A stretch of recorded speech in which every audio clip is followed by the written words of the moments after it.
თუ ღარიბაშვილი კორუფციონერიო, პასუხისმგებლობა არ უნდა იყოს.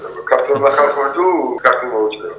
კი, ქართულმა ხალხმა უნდა იყოს პასუხისმგებლობა, აბა, რავი, ბატონი ბიძინა ხო ეტყვის ეს რა გამიკეთებია და თავის გაულაწუნებს, ხო დამიჭირეთ ხო არ ეტყვის. თორე რა არ იცოდა ღარიბაშვილი რო რაღაცას აკეთებდა აქეთ-იქით, ან რა ვიცი, რომელიღაც კორუფციონერი, აი ხო ხდები, აი მთელი მუღამი ხო ის არის, რომ სისტემა არის აწყობილი ისე, რომ ყველაზე გაქვს კომპრომატი. და როცა გინდა მაშინ დაიჭერ რა.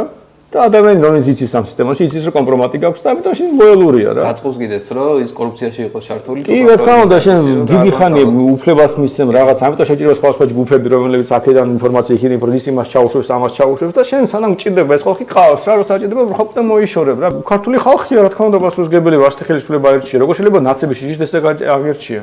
მე შეგეტყვი არჩევანი არ ქონდათ. თვითონ ბატონი ბიძინაც ამბობდა ადრე რომ ოპოზიცია ძლიერი უნდა იყოსო რომ კორუფციისგან გააკონტროლოს ხელისუფლება. ხო და მეტი რა უნდა გააკეთოს ბატონი ბიძინა რომ ქართული ხალხი მიხვდეს რომ ნაცებს და ქოცებს შორის გარდა არსებობს კიდე არჩევანი. ყველაფერს აკეთებს რომ ნაცებს არ მისცეთ ხმაო და მაგრამ ჩვენ ძალიან ცუდები ვართო ამატებს, კი აი ამატებს, აცխივებს. ნახეთ რა საშინელები ვართო, რამდენ ფულს ვიპარავთ. კი, თქვენ აქ ერთმანეთს გახოცინებთ, ჩხუბობთ ერთმანეთში, გაპირისპირებთ. ხან ასე დაგცინი, ხან ისე დაგცინი, ხან ეკლესიას ვებძვი, ხან რაღაც პარლამენტი ბუტაფორიად ვაქციე, ხან ის, ხან ეს და ხო ხდებითო ნაცების საძღები არიანო, კი, ჩვენ ცუდები ვართო. ეხლა ამბობენ რომ დაბა დაფიქრდიო გამოს ბატონი ბიძინა და ეს ხალხი ამბობს რომ კაი, მაშინ ისე ქართულ ხელისუფლებას დავაჭერ ხარს. საბოლოო ჯამში ქართული ხალხის პასუხისმგებლობა არა ხელისუფლებაა. არ შეიძლება თქვა რომ ყველა ცუდი იქნება და ყველა იპარავს. არ აირჩიოთ ის ვინც იპარავს. არა მარტო წინა წელს.